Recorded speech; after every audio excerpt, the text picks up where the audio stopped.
Have you ever loved someone only for them to become the greatest pain of your life? Nia once thought Silas was the one, but when she got pregnant, he walked away, leaving her alone in the pouring rain without a second thought.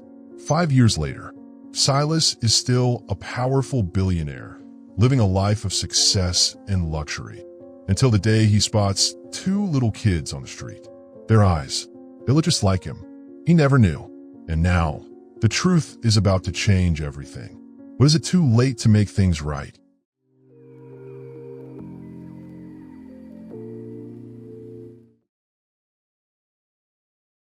Houston, a December night.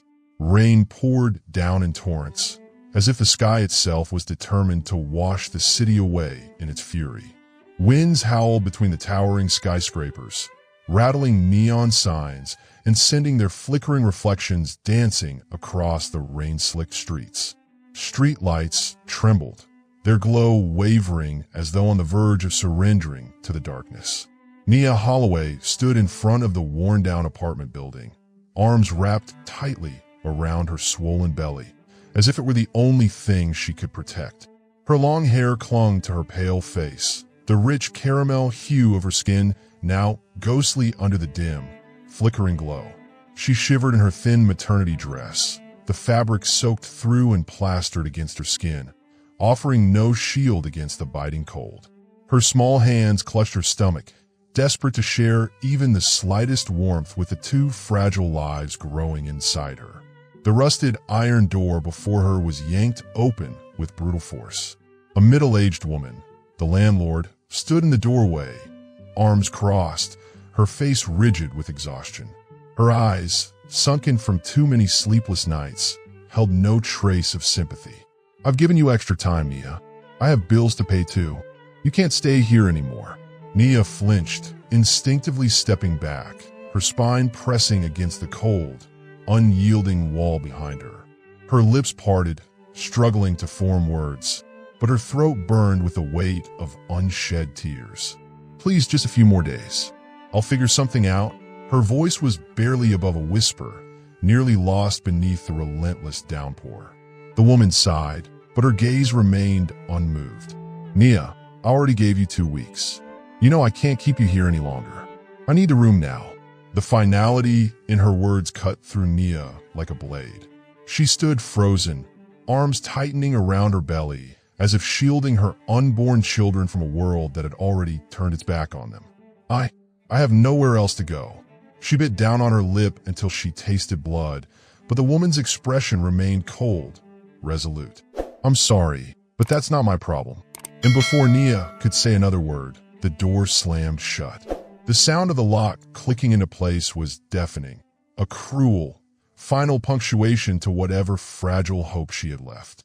She stood there, unmoving, as rain streamed down her face, blending with the silent tears trailing along her cheeks. For the first time in her life, she felt truly lost. There was no one she could call for help. No home to return to. No arms waiting to take her in. Nia inhaled sharply, forcing herself to swallow the sob that threatened to break free. Her trembling fingers slipped into her coat pocket, brushing against something cold and familiar, a worn silver ring. She clenched it in her palm, the metal biting into her skin like an unspoken reminder. A ring that had never found its place on her finger.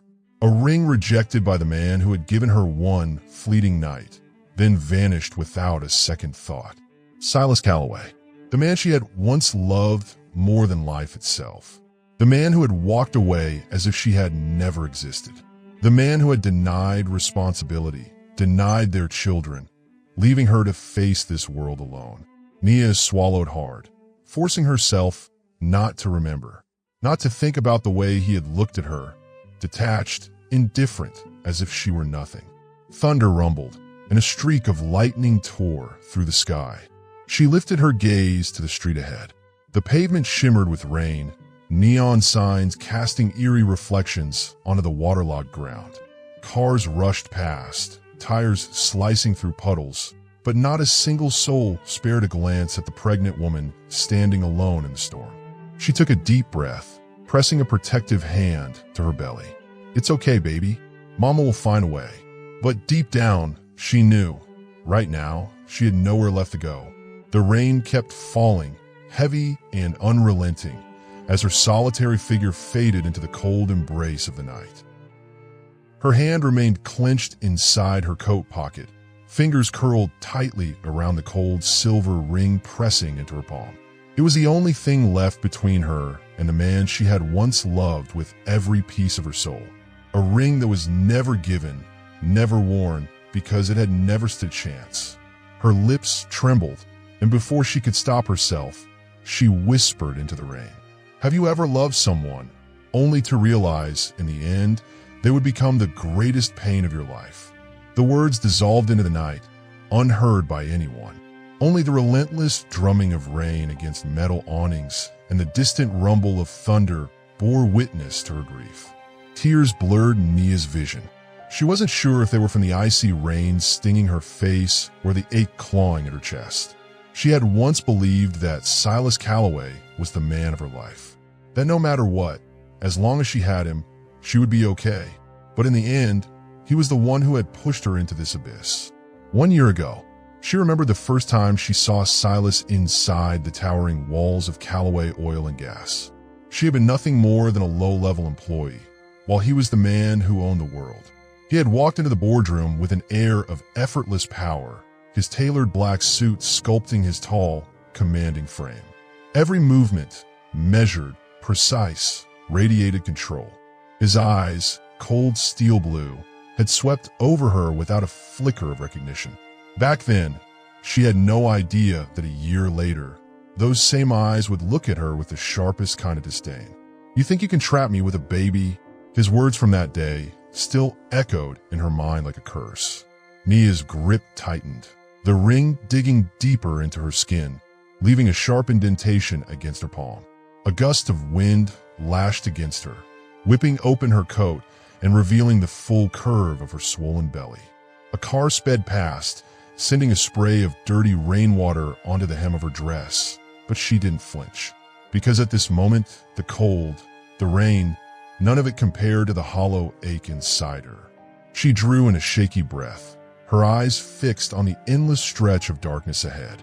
She couldn't stand here forever. She needed shelter. She needed to survive the night. But where could she go? She had once had a home, a job, a life she had built for herself. But the moment she discovered she was pregnant, everything had unraveled. Friends disappeared. The company had no use for a low-level employee with a baby on the way.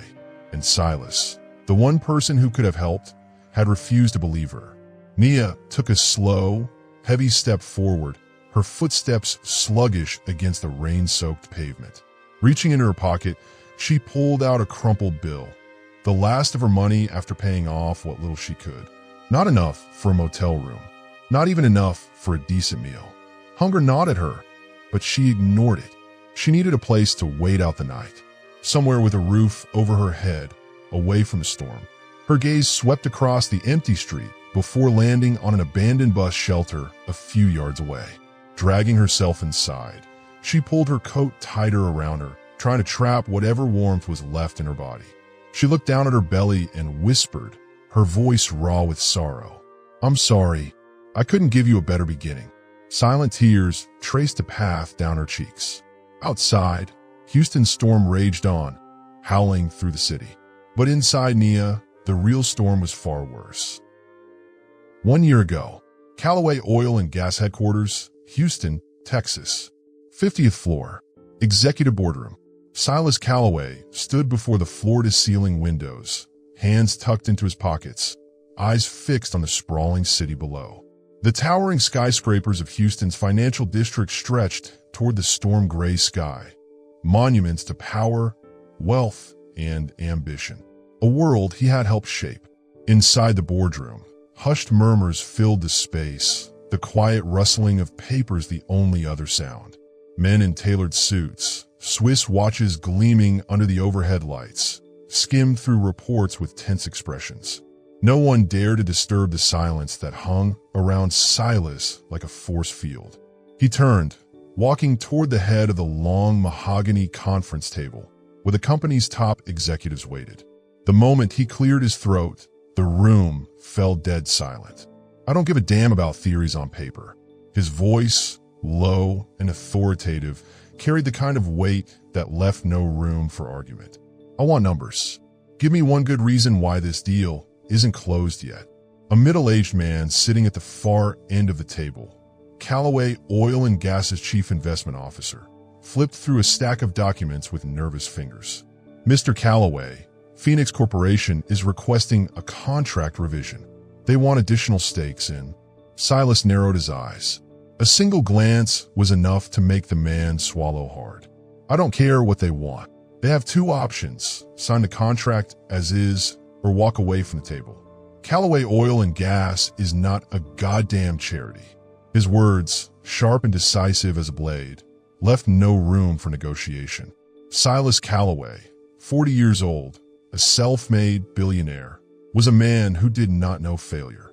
He had built his empire from nothing, taking his father's modest company and transforming it into a multi-billion-dollar energy conglomerate. To the world, he was a business genius, a ruthless strategist. But to those who worked for him, he was something else entirely. A machine, calculating, unyielding, incapable of weakness. He didn't believe in mercy. He didn't believe in emotion. And he sure as hell didn't believe in love. 1 hour later, Silas exited the boardroom and stepped into his private office, a sleek, expansive space where luxury met restraint. Warm lighting cast a soft glow over the abstract painting on the wall, reflecting off the polished glass desk in the center of the room. Loosening his tie, he walked to the minibar, pouring himself a glass of whiskey. He had barely lifted it to his lips when his phone rang. He glanced at the screen. Charlotte Callaway. He sighed and answered, his voice steady. Mother. Charlotte Callaway's voice came through the line, refined yet firm, the way it had always been. Silas, how much longer do you plan on living like this? He leaned back in his chair, brows drawing together. What exactly do you mean? I mean, you're 40 years old, running an empire, and yet you have no family. Are you really going to spend your entire life chasing money with no one to share it with? A faint smirk tugged at his lips. Money is the only thing that doesn't betray you, Mother. Charlotte sighed, the kind of sigh only a mother could master. One laced with both exasperation and deep affection. You're just like your father used to be, so consumed with work, you forget that people aren't meant to be alone forever. Silas tightened his grip around the whiskey glass. He loved his mother, but this conversation was nothing new. You know, I don't believe in fairy tales like family happiness. I don't have time for that. Her voice softened, but her resolve remained unshaken. It's not that you don't have time. It's that you're afraid to let anyone in. Silas, power and wealth will never be enough. He didn't respond. For a brief moment, his mind went blank. Then, he let out a quiet, humorless chuckle. I'm fine, Mother. I always will be. I just hope one day you don't regret it. The call ended. Silas set his phone down, tilting his head back against the chair. He lifted the whiskey to his lips once more, but somehow it tasted emptier than before. What he didn't know was that in just a few months, everything he thought he knew about love, about control, about himself, would be tested in ways he never imagined. And for the first time in his life, Silas Callaway would no longer be the one pulling the strings. In a quiet corner of that opulent world, Nia Holloway sat at her small desk, tucked near the window, far from the high-ranking executives and their power-laden conversations. She was nothing more than a contract employee in the communications department, an invisible name on a payroll list. She had worked here for nearly a year, yet to most she barely existed. She didn't belong among the elite on the upper floors, nor did she fit in with her co-workers, who spent their breaks gossiping about designer handbags and luxury vacations. But that didn't mean she was incompetent. On the contrary, Nia was sharp, observant. She understood the way this company moved, the lies woven into press statements, the numbers inflated on financial reports, the backroom deals disguised as strategic negotiations. She saw the games Silas Callaway's subordinates played, the power struggles hidden beneath boardroom pleasantries. The problem? No one cared about the insights of a low-level employee. Until one day, 11:45 a.m., main conference room. An emergency meeting had been called. Silas Calloway sat at the head of the long mahogany table, fingers interlaced, eyes cold as steel as they swept across the room. The company's top executives lined both sides, tension thick in the air. On the large screen at the front of the room, a breaking news article glowed ominously. Calloway Oil and Gas accused of crude oil price manipulation. The truth behind the billion-dollar empire. A scandal was brewing. Silas remained silent for a few seconds, then spoke, his voice calm, yet carrying a lethal edge. Someone explain this to me. No one answered. All eyes turned to the head of communications, a middle-aged man already breaking into a sweat. Mr. Calloway, we didn't anticipate this article. It appears the information was leaked from within. Silas tilted his chin slightly, his voice cutting through the room like a blade. We have a PR team making six figures, and yet they can't contain a piece of tabloid garbage like this? The man swallowed hard, too terrified to respond. Outside the glass doors, Nia Holloway stood clutching her iPad. She wasn't supposed to be in this meeting. Her name wasn't on the invite list, but she knew if she didn't act now, things would only spiral further out of control. Taking a deep breath, she pushed open the door. Head snapped toward her. Surprise. Annoyance. A low-level employee had no place in this room. Silas's gaze narrowed. Who the hell are you? Nia met his eyes, even as her palms dampened with sweat. Nia Holloway, Communications Department. A flicker of curiosity crossed his face. Around the table, murmurs began to rise. I don't recall inviting you to this meeting. I know, but I have information that could help fix this. Silas leaned back slightly, arms crossed. Then speak. Nia stepped forward, setting her iPad on the table. She scrolled swiftly through the data, then looked directly at him. This article is based on a fabricated financial report leaked by our competitors, Archon Energy. They orchestrated this entire expose to weaken Calloway Oil and Gas before the upcoming government contract bid. A few executives visibly stiffened. Nia continued. I found evidence on a financial forum where an anonymous account posted this so-called internal report days before the article went live.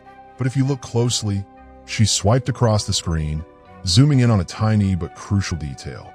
There's a discrepancy in the digital signature. This is a forgery, doctored to look legitimate. Silas's gaze locked onto the screen. A beat passed before he turned to the head of legal. Verify this immediately. 1 tense minute later, the legal director looked up, stunned. She's right. The signature doesn't match any of our internal records. The atmosphere in the room shifted. Murmurs broke out among the executives. But Silas?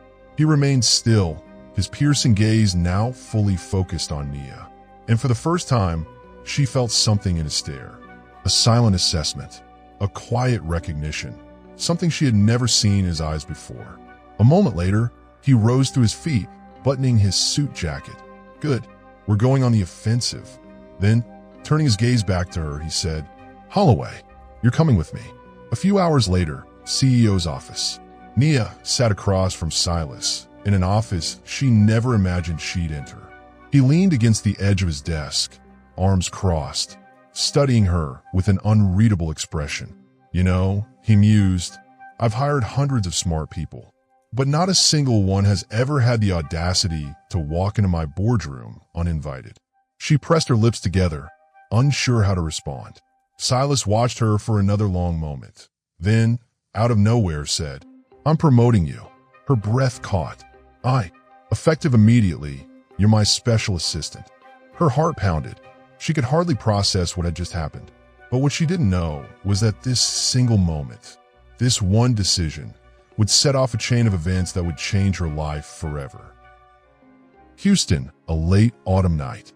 The city lights glittered beyond the glass windows of the Beaumont Hotel, where the grand 50th anniversary gala of Calloway Oil and Gas was in full swing.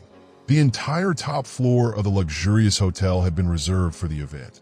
Crystal glasses brimming with wine, elegant evening gowns shimmering under the chandeliers, laughter and clinking glasses filling the air, thick with the scent of expensive perfume. Nia Holloway stood in a quiet corner of the room, a cocktail in her hand, though she hadn't taken a sip. She had never liked events like these. Too much pretense, too many scrutinizing stares. But tonight, she had no choice. Since becoming Silas Calloway's special assistant, she was no longer just another nameless employee buried behind a desk in the lower offices. She was at the center of decisions that shaped the company, working directly with the most powerful man in the building. And somehow, that had made her a target for gossip, for whispered judgments from colleagues who barely concealed their disdain. She knew exactly what they thought. A young woman, no wealthy background, no powerful connections. And now, she stood beside Silas Calloway every day. They never said it aloud, but their eyes spoke volumes. What did she do to earn that position? Nia didn't care. She knew her worth, knew that it was her talent that had gotten her here. But still, there were moments like tonight, when she felt out of place in this world of luxury and calculated smiles. And tonight, that feeling was stronger than ever. Her gaze drifted across the ballroom, stopping at Silas, the man at the center of it all, surrounded by industry titans and oil magnates. He looked impeccable in a black tuxedo, his bow tie neatly in place, his gray-blue eyes sharp yet unreadable. To everyone else, he seemed perfectly at ease. But Nia had spent enough time around him to recognize the subtle signs. The way his jaw tightened slightly, the way his gaze flickered with something distant. She knew that look. It was the look of a man playing a role. The man who never cracked, never faltered. But tonight, that mask seemed heavier than usual. Near midnight, the crowd had thinned, but the wealthy elite remained, still raising their glasses, still discussing billion-dollar deals. Nia quietly slipped out onto the balcony, inhaling the crisp night air. She just needed a moment to breathe. But within seconds, she heard footsteps behind her. She turned. Silas. The glow of the city lights framed his face, highlighting the sharp angles of his features. But there was something different about him tonight, an exhaustion in his eyes, as if he had been lost in thought for too long. Hiding out, his voice was deep, tinged with a quiet rasp. Nia smiled slightly, turning back to the skyline. Not exactly, just not a fan of the crowd. Silas said nothing, simply standing beside her, hands in his pockets. The silence between them stretched, but it wasn't uncomfortable. Then, unexpectedly, he spoke, his voice quieter this time, almost lost in the wind. Sometimes I get tired of all of it, too. Nia glanced at him, surprised. You? Silas let out a dry chuckle. I know what you're thinking. Silas Calloway, the richest man in the city. He has everything. Why the hell would he be tired? She didn't respond, but she had thought exactly that. He turned, leaning back against the railing, eyes distant. The truth is, sometimes I feel like I'm just playing a role. The man who never loses, never slows down. But some nights, I wonder if I'm actually moving forward or if I'm just running from something. For the first time, Silas Calloway didn't seem like an untouchable CEO. For the first time, he let her see something real. She didn't know what had brought on this moment of honesty, but she didn't ask. She simply stood there, beside him, knowing that for this fleeting moment, he wasn't alone. You're not the only one who feels that way, she murmured. Silas turned his head, watching her. His gaze lingered, searching for something in her eyes. And in that moment, there were no walls between them. They understood each other. Two people lost in different ways. 30 minutes later, the penthouse suite, a vast, luxurious space, yet eerily empty. Nia didn't remember who moved first. Did he pull her into the kiss, or had she reached for him first? All she knew was the heat of his breath against her skin, the way his hands gripped her waist as if afraid to let go. She remembered his lips on her throat, the slow, deliberate way he unbuttoned her dress, as if time had no place here. No barriers, no distance, just two people, raw, exposed, seeking solace in each other. She knew it was a mistake. She knew by morning, everything would return to what it had been. But for now, she didn't care. She just wanted to feel him, to forget the loneliness pressing down on her chest. The next morning, Nia woke to soft morning light filtering through the curtains. Silas was already up. He stood by the window, fully dressed, a cup of coffee in his hand. No tenderness, no lingering touches, just a single sentence, slicing through the quiet like a blade. It was just one night. It doesn't mean anything. For a moment, she forgot how to breathe. She turned her face away, swallowing the ache in her throat. And in that moment, she knew Silas Calloway would never be hers. And maybe she had only ever been a fleeting moment in his world. Nothing more than a weakness, indulged for just one night. 2 months later, Houston Private Hospital. Nia sat on the cold leather chair in the obstetrician's office, her hands clasped tightly together. Her belly had yet to show, but inside, she could feel the changes, the quiet, undeniable proof of life. On the ultrasound screen before her, 2 tiny flickering lights appeared. 2 small, steady heartbeats, pulsing with fragile strength. The doctor smiled gently. "Congratulations, Nia. You're carrying twins." Nia blinked, her heart momentarily stopping. Twins. That's right. Both babies are developing well. She stared at the screen, the sounds around her fading into a distant blur. A wave of emotions, shock, fear, awe, crashed over her, leaving her breathless. She had suspected it. The missed periods, the nausea, the exhaustion, but seeing it, hearing it, knowing it was something else entirely. She was pregnant. She was carrying Silas Calloway's children. And not just one, but 2. Her trembling hand pressed gently against her stomach, as if she could shield the 2 tiny lives growing within her. A warmth spread through her chest, an overwhelming mix of wonder and terror. She inhaled deeply. She had to tell him. Calloway Oil and Gas Headquarters, CEO's office.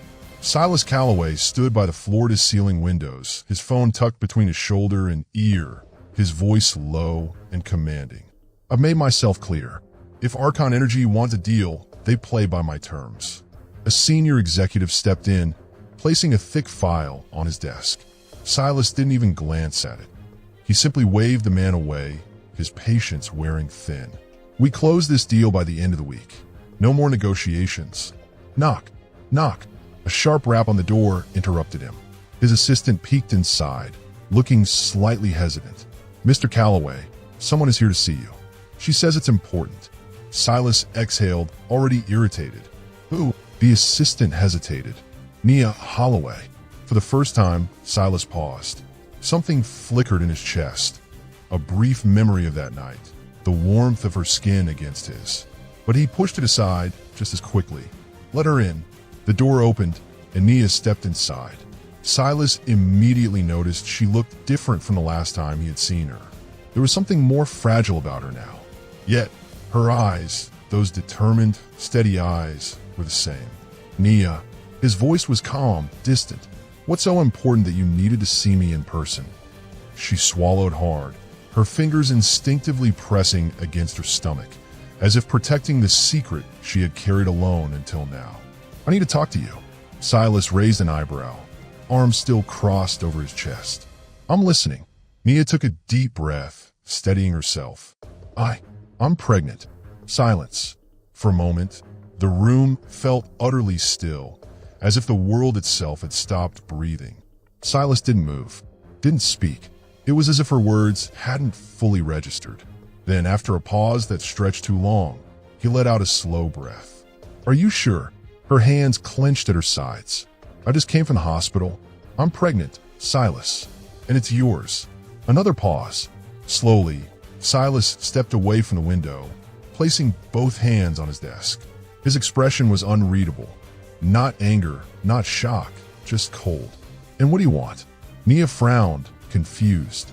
"What?" Silas inhaled deeply, then met her gaze with piercing intensity. "What do you expect from me, Nia?" She opened her mouth, but he didn't give her the chance to answer. "Do you think I'm going to drop everything, fall to my knees, and make you promises?" She froze. "No, I just thought you deserved to know." A quiet laugh escaped him, not a joyful one. "You thought you could trap me with a child?" The words cut through her like ice. Nia took a step back, her fingers gripping the fabric of her dress. "I would never do that, Silas. I didn't come here to demand anything from you." His eyes darkened, his expression unreadable. Then why are you here? She swallowed the lump in her throat. Because you're their father, and I thought you had the right to know. Silas held her gaze. For the briefest second, she thought she saw something there. Something fleeting, something human. But then, just as quickly, it was gone. He exhaled, turning his back to her. I don't have time for this, Nia. A sharp, sudden ache stabbed through her chest. She had expected something. Anything. A flicker of shock. A moment of responsibility. A trace of emotion in the man she had once believed was more than just a ruthless CEO. But there was nothing. A tear slipped down her cheek before she could stop it. She wiped it away quickly. He wouldn't see her break. She took a slow step back, nodding. I understand. Silas didn't turn around. She reached for the door handle, her fingers tightening around the cool metal. And then she walked out. The door clicked shut behind her. And Nia knew she had lost him forever. From this moment on, she was on her own. Just her and the two lives growing inside her. Nia's journey is only just beginning. A woman standing alone, two fragile lives growing inside her, and a man too cold to realize what truly matters. Do you think Silas will regret this? Does he even deserve a second chance? Drop your thoughts in the comments below. And don't forget to subscribe so you won't miss the next chapter. This story is far from over, and there are twists, heartbreaks, and moments that will take your breath away.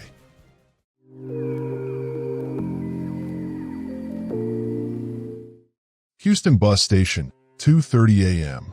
The overhead speakers crackled, announcing departures into the still, empty expanse of the bus terminal. Rows of cold plastic seats stretched beneath the dim neon lights, casting a pale glow onto the gray-tiled floor. In a shadowed corner, Nia Holloway sat, arms wrapped around her stomach, her vacant gaze fixed on nothing. A small suitcase rested beside her, the sum total of everything she had left in this world. She had walked away from her apartment, her job, this city.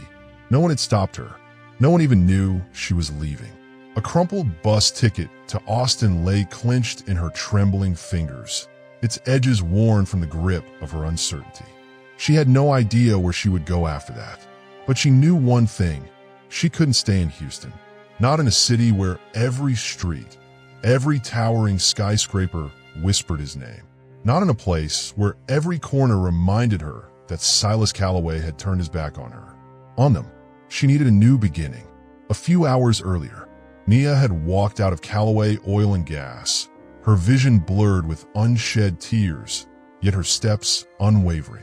Silas didn't believe her. He didn't want this child. His words still echoed in her mind, sharp as glass. You think you could trap me with a baby?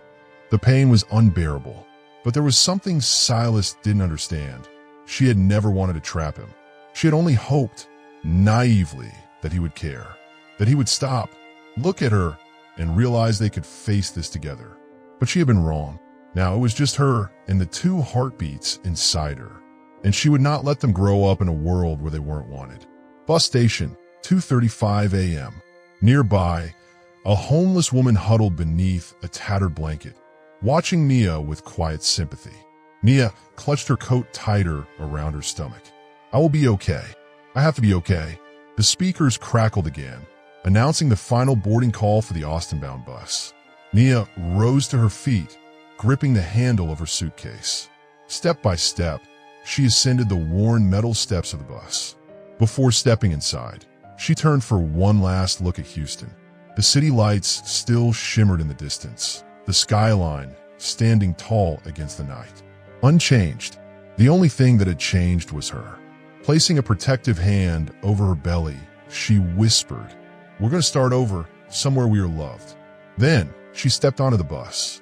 The doors closed behind her, and Nia left Houston, carrying a broken heart and two unborn souls who deserved a better beginning.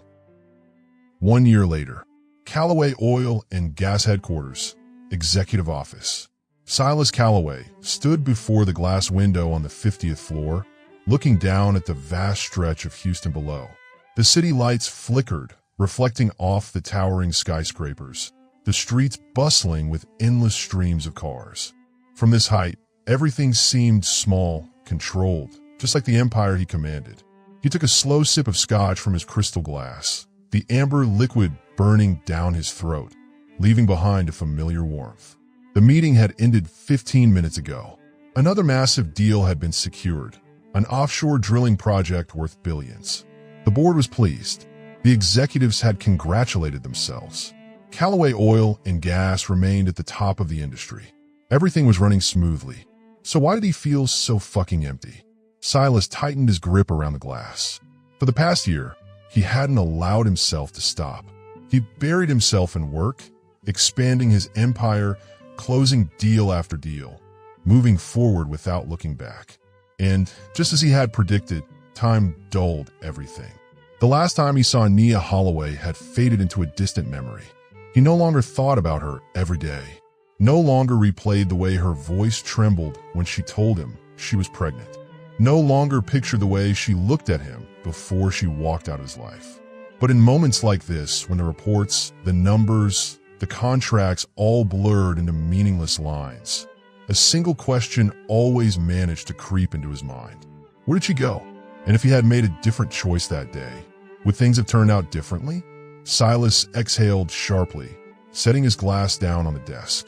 He refused to entertain thoughts like this. They had no place in his world. He had done the right thing. He had never wanted children. She made her choice. She left. So why the hell did it still bother him? A knock on the door pulled him from his thoughts. His assistant, Logan, stepped inside, a file in hand. Quarterly report. Revenue up 12%, stock prices stable. But there's an issue with the Middle East project. The new government just introduced stricter regulations. Handle it. Silas cut him off, his tone sharp. Logan hesitated for only a fraction of a second before nodding. He had worked with Silas long enough to know when to press and when to back off. And about the charity auction tonight, are you still attending? Silas pinched the bridge of his nose. Do I have a choice? Logan smirked. Not really, but you know how it is. These events help maintain your public image. Silas let out a quiet scoff but didn't refuse. Get the car ready. Charity auction, Beaumont Hotel. Silas stepped into the grand ballroom, surrounded by Houston's most powerful business moguls, politicians, celebrities. The entire elite of the city gathered under glittering chandeliers, exchanging strategic handshakes over glasses of aged whiskey and champagne. He hated events like these, but he understood their importance. Silas, it's been a while. A familiar voice drew his attention. He turned to see Genevieve Lancaster, a striking woman in an elegant black gown, her dark eyes glinting with something unreadable. They had been something once, not for long, not too deeply, just like every other relationship he had entertained. Genevieve, Silas acknowledged her, lifting his glass. She smiled, a knowing curve to her lips. You look tired. Same as always. Genevieve studied him for a moment, tilting her head. Have you ever thought about slowing down? Silas smirked. And do what? Travel? Start a family? Get a dog? His voice carried a hint of mockery, but Genevieve didn't laugh. I mean, have you ever asked yourself why you're doing all of this? Silas didn't answer immediately. He used to have a clear answer. Success. Power. Independence. To never be weak. To never depend on anyone. To never end up like his father. But tonight, with the lights dimming, the conversations blurring, he wasn't so sure anymore. He took another sip of whiskey, but it didn't taste like anything. Genevieve watched him for a moment before shrugging. Well, if you ever change your mind, give me a call. She walked away, leaving Silas standing alone in a room full of people. He had everything. So why did he feel so goddamn hollow? 3 a.m., penthouse apartment. Silas sat on his leather couch, his tie loosened, his whiskey glass spinning idly in his hand. The apartment was silent. Too fucking silent. It had been a year since Nia left Houston. He had no idea where she went. No phone calls. No emails. No trace of her existence. She vanished as if she had never been there at all. She never asked him for anything. Never came back. Never tried to hold on. That's what he wanted, wasn't it? Then why, sitting here in the emptiness of his penthouse, did it feel like the walls were closing in on him? Why did it feel like something was missing? He closed his eyes, and for the first time, he let himself wonder. If he had stopped her that day, If he had just said something different, would his life have turned out another way?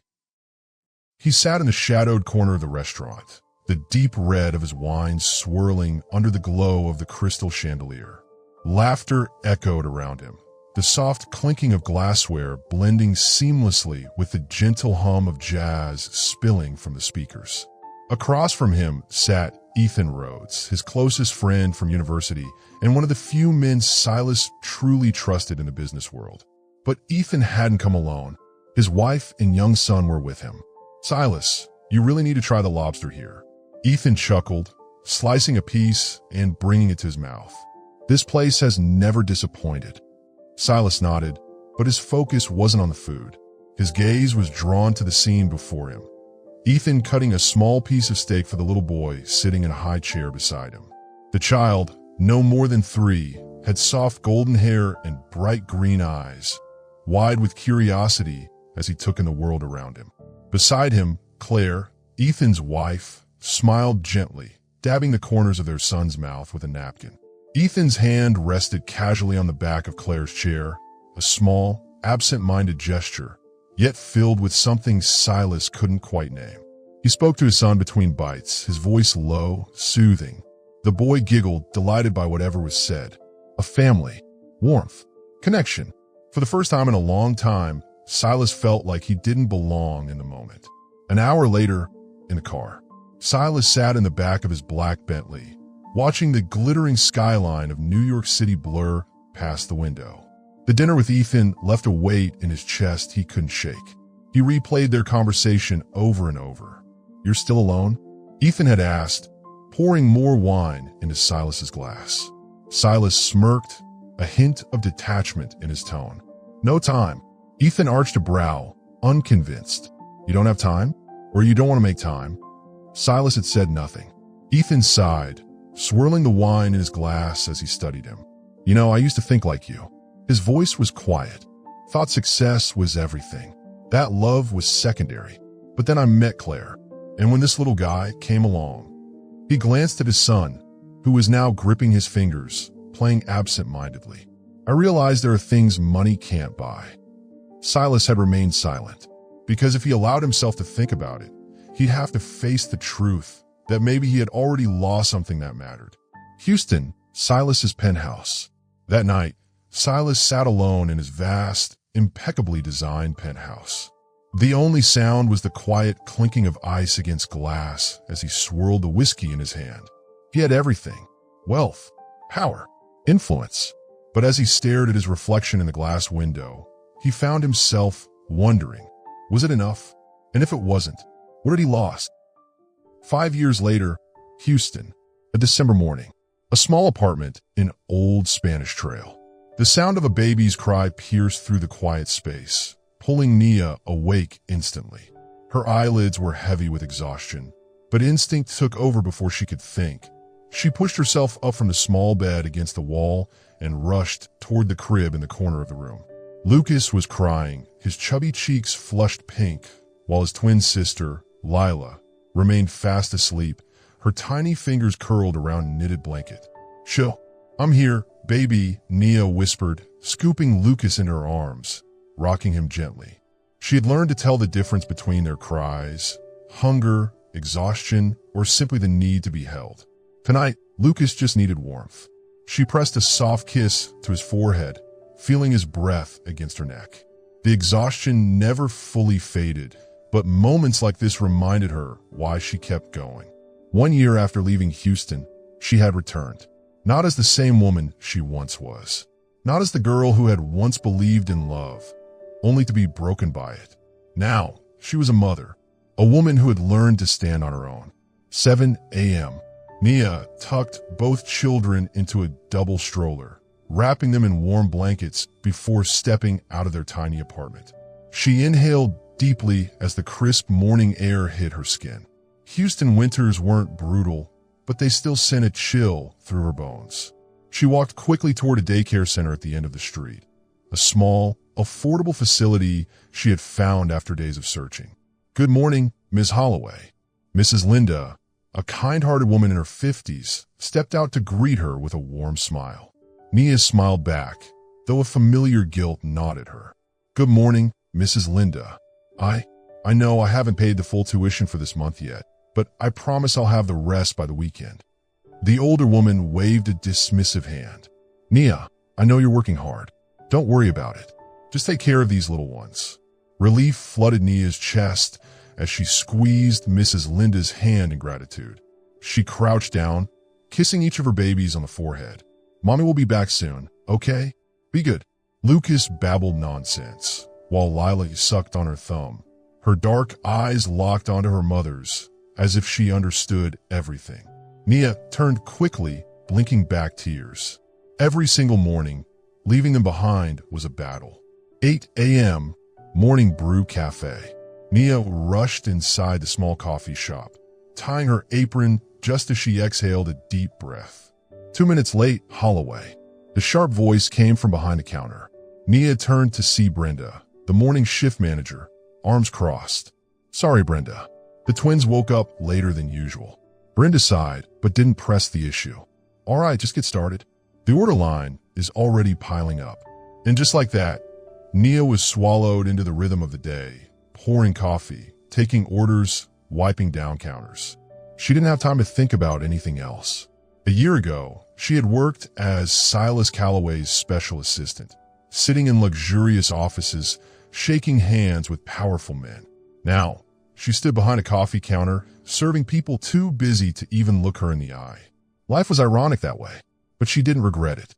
Because if the choice was between living in comfort with a man who didn't want her and her children, or struggling, but giving them unconditional love, she would choose this every single time.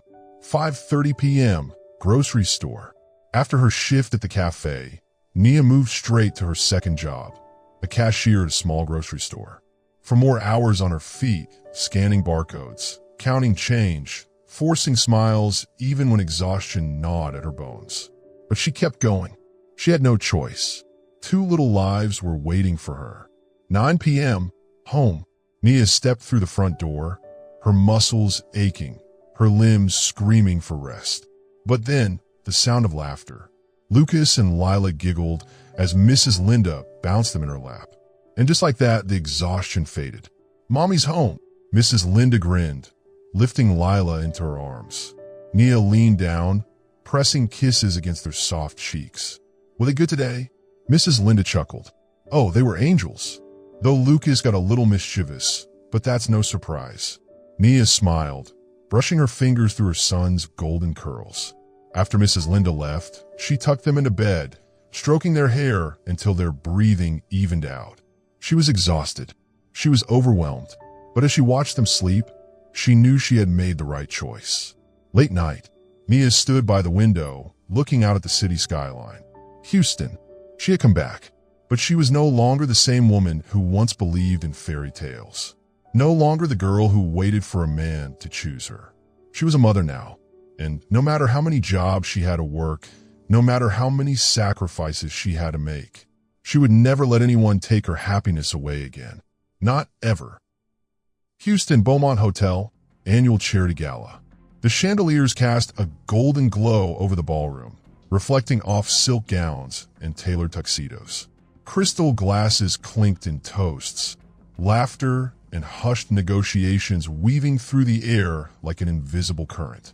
This was a room full of power, the city's elite, exchanging million-dollar handshakes behind carefully measured smiles.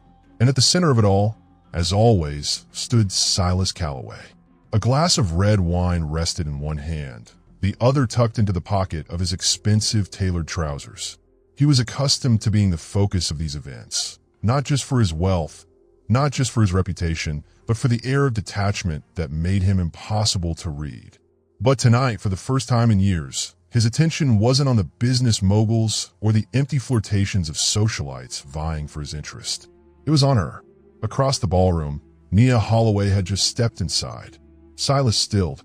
It was her, but she was nothing like before. Nia wasn't the quiet, unassuming woman he had once known.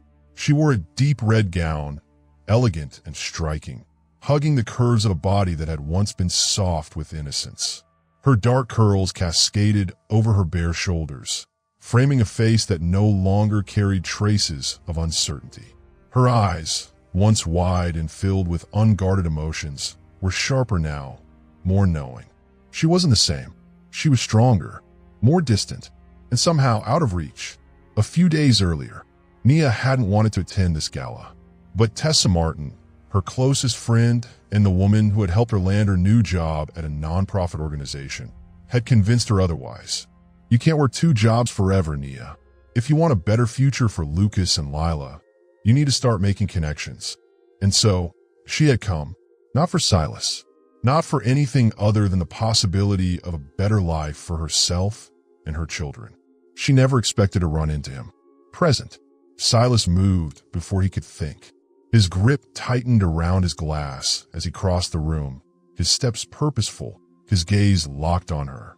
A million questions crashed inside his head. Where had she gone? Why had she come back? How had she survived all this time without him? But just as he reached her, Nia turned, and their eyes met. No hesitation, no lingering pain, no quiet, pleading softness like before, just cold indifference. Silas frowned. Nia. Her name left his lips before he could stop it, but she only gave him a small, polite smile, detached, distant. Mr. Calloway. The words landed in his chest like a punch. Not Silas, not anything familiar or personal, just a formal acknowledgement, distant and hollow. Before he could respond, another man approached. Christopher Vaughn, a rising name in Houston's finance sector. Young, wealthy, successful. He placed a hand lightly on the small of Nia's back, a silent claim. Everything okay? Christopher's voice was low, protective. Nia nodded, turning to him with a soft smile. A smile she hadn't given Silas. Yes. Shall we go? Christopher extended his hand. She took it. Silas felt something dark coil inside him. A year ago, he had been everything to her. And now, she didn't even spare him a second glance. For the first time in his life, Silas Calloway knew what it felt like to be left behind. He just didn't understand why. He didn't know about Lucas. He didn't know about Lila. He didn't know he had walked away from the most important thing he would ever lose. All he knew was this. He hated that she didn't care anymore. Houston, late afternoon. Silas Calloway had never been the type to take leisurely walks. He was too busy for meaningless distractions, too focused to waste time observing the world around him. But today, for some reason, he left his office earlier than usual. After the charity gala days ago, his mind had been unable to escape the image of Nia Holloway. She had changed completely. Cold, distant, and the thing that unsettled him most, she had another man by her side. He didn't know why that detail irritated him so much. She wasn't his anymore. He had made that clear a year ago. So why the hell did she still haunt him at night? Silas tightened his grip on the coffee cup in his hand as he walked through the busy streets of Midtown, the evening lights flickering to life as dusk settled in. People bustled past, lost in their own hurried lives. He was about to step into his car when he heard something. Laughter, light, unfiltered, the unmistakable sound of a child's joy. At first, he didn't think anything of it, but when he turned toward the sound, his entire world stopped. Just a few feet away, near a bakery storefront, two small children were playing on the sidewalk. A boy and a girl, twins. They were identical, both with soft, dark brown hair and warm, sun-kissed skin. But what made Silas's pulse slam against his ribs was their eyes. Stormy gray-blue. His eyes. Outside the bakery, Lucas and Lila giggled as they played a game of tag, running around a bench just outside the bakery. Lila, don't run too fast, Mrs. Linda called out, her voice warm but firm. She sat nearby, watching the two children with gentle patience. Lucas sprinted forward, reaching for his sister, but his tiny feet stumbled, and he tumbled onto the sidewalk. Lucas, Mrs. Linda shot up, concern flashing across her face. But before she could reach him, another hand got there first. Silas moved without thinking, crouching down and lifting the little boy back to his feet. Careful there, buddy. Lucas blinked up at him. Silas froze. God, up close, the resemblance was undeniable. Tousle brown hair, sharp brows, the same high cheekbones, the same piercing gray-blue eyes. a miniature version of himself. Silas felt the ground shift beneath him. No, it wasn't possible. Lucas stared at him curiously, his tiny hands gripping Silas's wrist for balance. "Who are you?" His small voice was clear, unafraid. Silas had no idea how to answer. For the first time in his life, he was utterly at a loss for words. But before he could say anything, another voice cut in. "Lucas, we're not supposed to talk to strangers." Lila appeared beside them, her tiny hand grabbing her brother's and pulling him away from Silas. Silas's gaze snapped to the little girl. She looked like Nia. Soft curls framed her delicate face, her caramel skin glowing in the fading sunlight. But her eyes, those unmistakable gray-blue irises, were his. His pulse roared in his ears. These were his children. They had to be. There was no denying it. Lucas, Lila, his twins. Mrs. Linda's reaction. "Lucas, Lila, it's time to go." Mrs. Linda's voice was calm, but Silas saw it, the flicker of panic in her eyes. He turned to face her, his voice low and sharp. "They're Nia's children, aren't they?" The older woman stiffened. Silence stretched between them, but Silas already had his answer. His grip tightened around his coffee cup, his jaw clenching so hard it ached. "She hid this from me." His voice dropped, disbelief laced with something dangerously close to fury. He looked down at the two small figures standing in front of him, two lives that had existed for an entire year without him knowing. For 12 months, he had been a father without knowing he had children. Silas's fingers curled into a fist. One thing was clear. He wasn't going to let this continue. Silas Calloway sat in his office, unmoving. The warm glow of the overhead light cast sharp shadows across his face, illuminating the tension in his jaw, the furrow in his brow. A half-empty glass of whiskey sat untouched on the desk before him. The file lay open. Cold, clinical words were printed neatly on the pages, yet they carried the weight of something that threatened to crush him. Lucas Holloway, Lila Holloway, date of birth, September 12th. 1 year ago. Silas turned the page, and then his hands stilled. Attached to the report were photographs. Two small children playing in a park. A boy, dark brown hair, piercing gray-blue eyes, his features strikingly familiar. A girl, so much like Nia, the curve of her lips, the soft waves of her hair. But her eyes? His. There was no denying it. Silas clenched his jaw. He didn't need a DNA test. He didn't need further confirmation. Just one look at them, and he knew. They were his. He shut his eyes, exhaling slowly, yet the air in the room felt too thick, pressing against his chest. A year, while he had drowned himself in work, sealing billion-dollar deals, expanding his empire, somewhere out there, his children had come into this world, had taken their first breath, had laughed for the first time, had spoken their first words, and he hadn't been there. And Nia, she had gone through it all alone. His fingers tightened around the edge of the paper as he turned the page. More photos. Nia, standing behind the counter of a small cafe, exhaustion evident in her features, yet still smiling at a customer. Nia, sitting on a park bench, holding both children in her arms, gazing at them with an expression so full of love, it made his chest ache. This wasn't the same woman he had known a year ago. The woman who had once been hopeful, who had believed in him even when he had given her no reason to. That Nia was gone, and in her place was a mother. A woman who had built a life without him. A woman who no longer needed him.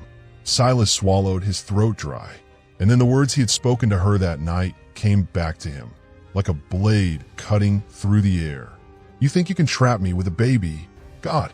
His hands clenched into fists. He had pushed her away, and she had left, taking his children with her. Silas inhaled deeply, but it did nothing to settle the unfamiliar weight pressing against his chest. Anger, regret, something far worse, a hollow, aching pain. A sharp knock on the door shattered the silence. Silas barely lifted his head as Harris, the private investigator he had hired, stepped inside.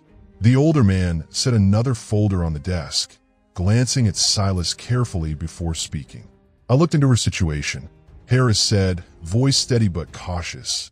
Asterisk, she's been struggling. Silas's gaze snapped up. What do you mean? Harris hesitated, then pulled out more photos. The first showed Nia walking through the rain, both children tucked under her arms, no umbrella, only a thin coat shielding them. The next, at a grocery store counter, counting change in her palm, her expression tense. She's been working 2 jobs, Harris continued. Morning shifts as a barista, night shifts as a cashier. Her apartment is small, nothing extravagant, but she gives them everything she can. Silas stared at the images. For a moment, he couldn't breathe. For a year, while he had lived in a penthouse above the city, drowning in wealth and luxury, Nia had been fighting to survive. Alone, she had never come to him, never asked him for a cent, never even let him know. Silas's grip on the desk tightened, knuckles white. Harris watched him carefully before speaking again.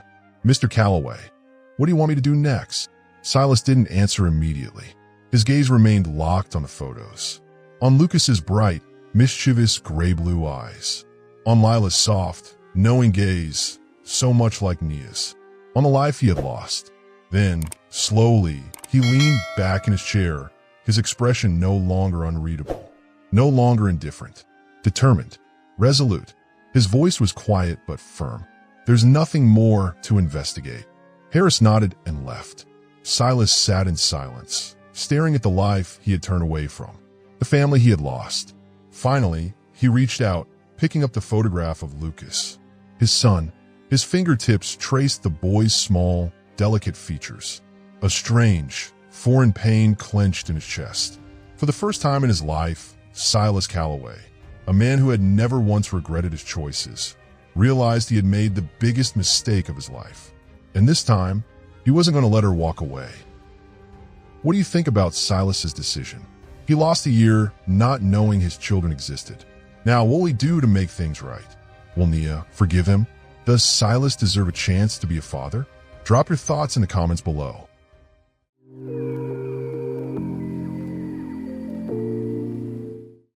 Silas Calloway was not a man who accepted defeat.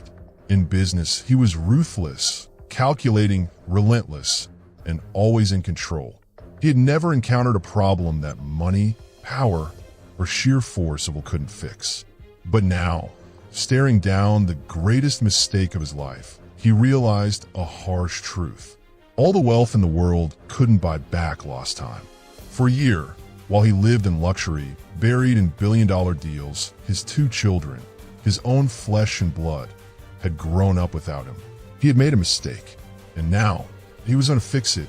But was it too late? Would Nia even let him? It didn't matter. Silas had never been a man who backed down from a fight. 1 week after the truth came out, Silas did not wait. When he wanted something, he took it. He made it happen. And this time, what he wanted wasn't another oil deal or a prime piece of real estate. He wanted to be in his children's lives. But Nia had blocked every possible path. After tracking down her address, he sent a check, an amount large enough that she would never have to work 2 exhausting jobs again. He knew she would be furious. What he didn't expect was for her to return it the very next day, with just one line scrawled on the back. "We don't need your money." Silas stared at the note, jaw tightening. For the first time in his life, someone had refused his money. For the first time, he couldn't solve a problem with his power. But if Nia thought she could simply shut him out, if she believed for even a second that she could keep him away from his own children, she had underestimated him. Outside Nia's apartment, the next evening, Nia Holloway had just finished her shift at the grocery store when she saw it. A sleek, black Bentley parked across the street. Her breath hitched. She recognized it immediately. Before she could turn away, the car door opened, and Silas Calloway stepped out, still in an expensive 3-piece suit, still exuding the same arrogant confidence she despised. But something in his eyes was different, something tense, something raw. Nia clenched her hands around the strap of her purse, her pulse hammering against her ribs. "Nia," his voice was low, steady, but laced with an intensity that sent a shiver down her spine. She exhaled slowly, keeping her expression blank. "What are you doing here?" Silas didn't hesitate. "We need to talk." A bitter laugh escaped her lips. "Oh, that's interesting. Because a year ago, when I came to talk to you, you didn't seem interested at all." Silas stilled. She hadn't raised her voice, but every word cut into him like a blade. He swallowed the lump in his throat. "I was wrong." His voice was calm, measured. "But I can't change the past. I can only do what's right now. Let me see them." Nia's answer was immediate. "No." Silas's jaw tensed. "They're my children, Nia. You can't keep them from me." Her breath hitched, but she lifted her chin, eyes flashing. "I'm not keeping them from you, Silas." Her voice wavered, emotion thick beneath her words. "You made that choice when you turned me away." Silas felt it this time. The weight of those words settled deep in his chest, suffocating, inescapable. For the first time in his life, Silas Calloway had no idea how to fix this. And for the first time, he was afraid he couldn't. Nia turned away and walked inside, leaving him standing alone on the sidewalk. For the first time, Silas Calloway knew what it felt like to lose. Nia hurried toward her apartment door, her hands trembling as she fumbled with the key. She needed to get inside before her emotions overtook her, before she did something foolish. But just as she pushed the door open, Silas's voice stopped her. "Nia." She froze, but she didn't turn around. Her voice was quiet, but raw with pain. "You didn't believe in them when they weren't born yet." Her fingers curled around the doorknob. "Why do you care now?" Silence. Then, after a long pause, he finally spoke. "Because I was wrong." Nia closed her eyes, her chest tightening. But she couldn't let herself break. Slowly, she turned to face him. "You think that's enough?" Her voice trembled, but not with weakness, with anger, with heartbreak. "You think you can show up after a year and say, 'I was wrong,' and everything will just change?" Silas didn't look away. "I don't know." His voice was low, stripped of its usual confidence. "All I know is that I can't change the past. But I can't keep pretending I don't know either. I want to see them, Nia. I want to be their father." Nia laughed, but there was no joy in the sound. "A father?" She shook her head. "Silas, you don't even know what that means." Silas clenched his fists. He couldn't argue with that. He had never been a father, had never wanted to be. But now, knowing that two small pieces of himself existed in this world, he couldn't walk away. "Give me a chance." Nia held his gaze. For a brief moment, she saw something in his eyes, something rare, something real. But she pushed it away. "It won't be that easy, Silas." She stepped inside and shut the door before he could say another word. Silas stood frozen in place, staring at the closed door, his heart heavier than it had ever been. For the first time in his life, he wanted something money couldn't buy, and that terrified him more than anything. Houston, a cold winter afternoon. A small park nestled deep within a quiet neighborhood, far removed from the towering skyscrapers and polished glass facades of downtown. The late afternoon sun cast golden streaks across the soft green grass, filtering through the bare branches of ancient maple trees. A gentle breeze carried the sound of children's laughter, crisp and pure, echoing through the peaceful air. Silas Calloway had never set foot in a place like this before. And for the first time in his life, he felt small. He stood at a distance, half hidden behind the thick trunk of an old oak, his gaze locked onto two small figures playing near the swings. Lucas, Lila. For the first time, he was seeing his children in the flesh, and it took the breath right out of him. Across the park, Lucas Holloway ran through a pile of fallen leaves, his tiny legs kicking up bursts of red and gold. His laughter rang out like wind chimes, high and carefree, as he chased after his sister. Lila turned back, grinning. Her curls bounced with each step, her gray-blue eyes sparkling with mischief. "Come on, Lucas.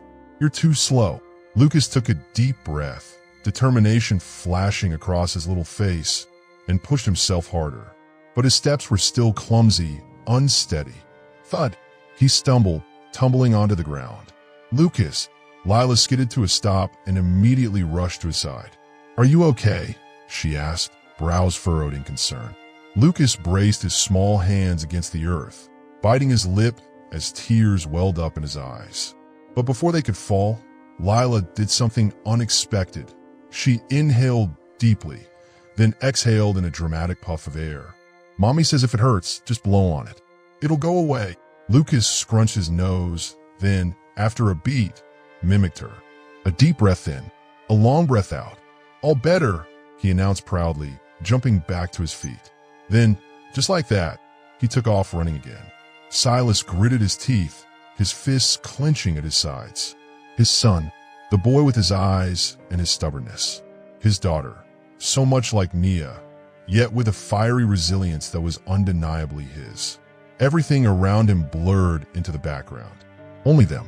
And then it hit him, how much he had missed. Their first cries, their first steps, their first words. He hadn't been there to catch Lucas when he fell. Hadn't been there to witness the bond between them. Hadn't been there at all. The weight of it crushed him. Nearby, Mrs. Linda sat on a wooden bench, watching over the twins with a gentle smile. But then, she felt something, a presence. She turned her head, and her heart nearly stopped. Silas Calloway. Her pulse hammered. He had found them. Their eyes met. For a long, heavy moment, neither of them spoke. Silas didn't move. He couldn't, because at this moment, he wasn't Silas Calloway, billionaire CEO, untouchable businessman. He was just a man watching his children from afar. Children who didn't even know he existed. Because he had given up that right a long time ago. Not until Nia allowed it. Not until he earned it. Mrs. Linda slowly rose from the bench and walked toward him. Mr. Calloway. His voice was hoarse when he spoke. They're incredible. A pause. Then she sighed softly. Yes, they are. Silence stretched between them.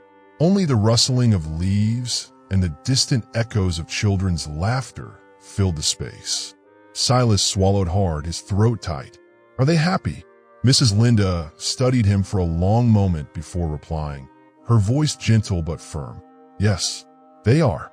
Nia has done an amazing job. Silas's jaw locked. Of course she had.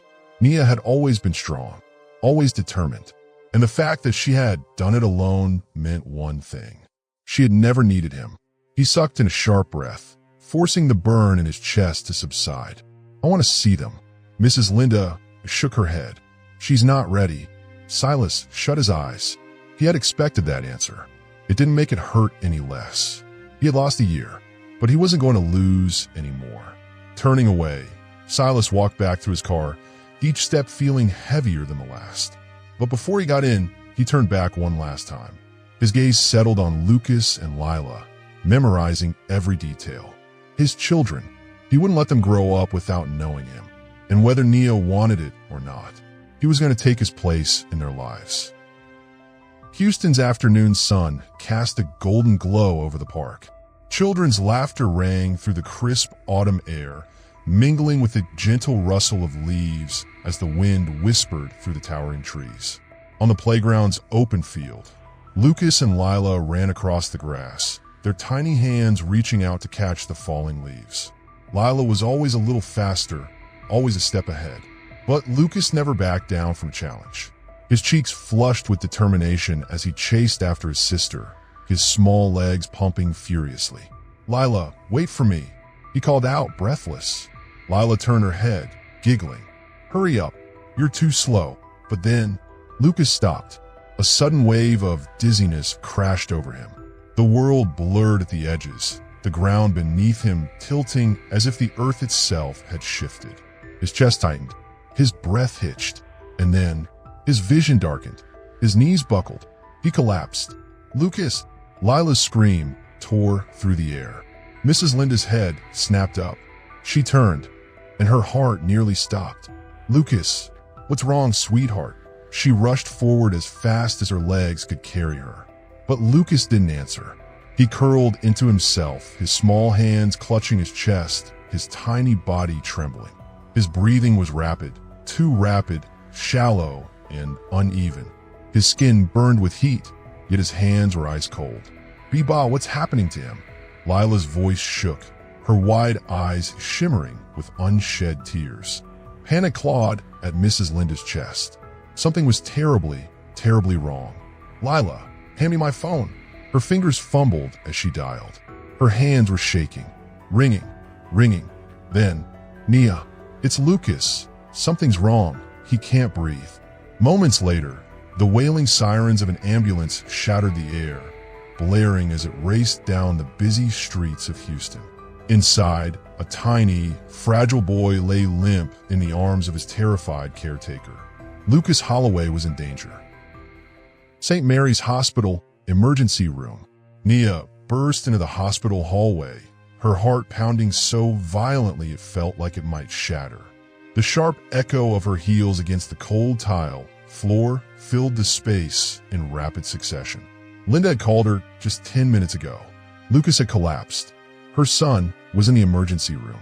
She could barely feel her own limbs as she shoved open the waiting room door, eyes locking onto Linda, who was holding Lila tightly in her arms. Lila was still in her pale blue dress, her eyes red-rimmed, her face streaked with tears. "Mom!" Lila reached out the moment she saw Nia. Nia dropped to her knees, pulling her daughter into her embrace. "Sweetheart, what happened? Where's Lucas?" Lila buried her face in her mother's chest, her words broken by sobs. "He was running. Then he fell. He couldn't breathe." A violent tremor ran through Nia's body. She turned to Linda, her eyes filled with sheer panic. "What did the doctors say?" Linda exhaled shakily, her voice tight with worry. "They're still running tests, but they think it might be heart-related." Nia froze. Heart-related? Lucas had never had any heart issues before. Why had he collapsed? She shot to her feet so quickly that a wave of dizziness nearly took her down. "I need to see him." But at that very moment, the ER doors swung open. A doctor stepped out, his white coat slightly damp with sweat. Mother of Lucas Holloway. Nia rushed forward instantly. "That's me. How's my son?" The doctor flipped through the chart in his hands, his expression grave. "We've stabilized his heart rate, but Lucas is showing signs of a congenital heart condition." Nia's head spun. "That's impossible. My son has never had heart problems. Sometimes symptoms don't appear right away. But based on our tests, his heart rhythm is irregular, and we need to conduct further examinations. If left untreated, this could be dangerous." "Dangerous?" Nia's knees nearly buckled. Lucas was barely a year old. He was too young to endure anything this severe. "What do we need to do?" Her voice wavered. The doctor maintained his professional tone, though there was a trace of sympathy beneath it. "He needs to be admitted for monitoring and treatment. We'll run additional tests, and surgery might be necessary. But the cost of treatment will be quite high." Nia held her breath. "How much?" The doctor glanced at the file, then gave her the number. Nia went numb. That amount, it was more than 10 times what she had saved. Everything she had, every penny she had scraped together over the past year, wouldn't even come close to covering it. Lila's small hand clung tightly to hers, her innocent eyes searching her mother's face, unaware of the impossible weight pressing down on Nia's chest. Her throat felt raw. "Is there any other way?" The doctor shook his head. "We can help you apply for financial aid programs, but the approval process takes time. Lucas needs treatment as soon as possible." The world around her seemed to collapse. She looked at her daughter, then at the closed hospital doors, where her baby boy lay hooked up to machines, his tiny body fighting against something he never should have had to face. She would do anything to save him. But how could she, when she didn't have the money? For the first time in over a year, after standing strong, carrying the weight of everything alone, Nia felt completely powerless. Linda watched Nia, the young woman she had seen grow over the past year, from a girl with a shattered heart to a mother stronger than anyone she had ever known. But right now, Nia was barely holding on. She sat on the cold hospital bench, her head in her hands, shoulders trembling uncontrollably. Inside the hospital room, Lucas was still asleep, his tiny body surrounded by lifeless wires and machines. Nia had always said she could handle everything on her own, that she didn't need anyone. But now, Linda knew Nia couldn't carry this burden alone anymore. Lucas needed his father. Silently, she pulled out her phone and dialed a number she had hesitated to call for an entire year. The line rang 3 times. Then, a deep voice came through, as cold and distant as she remembered. "Who is this?" Linda gripped the phone tighter and let out a slow breath. "Silas Calloway, you need to get to the hospital immediately. Your son is in critical condition." New York, Callaway Oil and Gas Headquarters. Silas sat in the conference room, his sharp gaze fixed on the massive screen displaying financial projections. This deal, an offshore oil venture in the Middle East, had the potential to generate billions in profit. He had been in hundreds of meetings like this before, but today his mind was blank. Ever since he had learned about Lucas and Lila's existence, nothing had been the same. He had been searching for a way to reach his children, to fix what had been broken. And then the call came. Your son is in critical condition. Silas had never experienced this feeling before. This ice-cold panic tightening around his chest like a steel vise. How much had he already lost in the past year? How many moments had he missed with his son? And now, if he didn't get there in time, would he lose Lucas forever? He shot to his feet. Every eye in the boardroom turned to him. Silas, one of the executives, looked at him in confusion. This deal isn't happening. His voice was razor sharp. Are you serious? A major shareholder frowned. This is a once-in-a-lifetime opportunity. If we finalize this deal, the profits will. I don't care. Silence. Silas Callaway, the man who had never let emotions interfere with business, had just walked away from $1 billion deal in a single breath.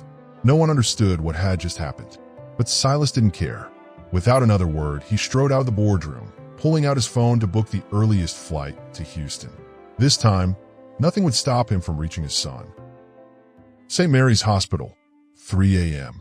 Nia sat motionless in the chair beside Lucas's hospital bed, her fingers wrapped tightly around his tiny hand. She hadn't left his side since they were admitted. The doctors had said he was stable for now, but he needed heart surgery soon, before complications arose.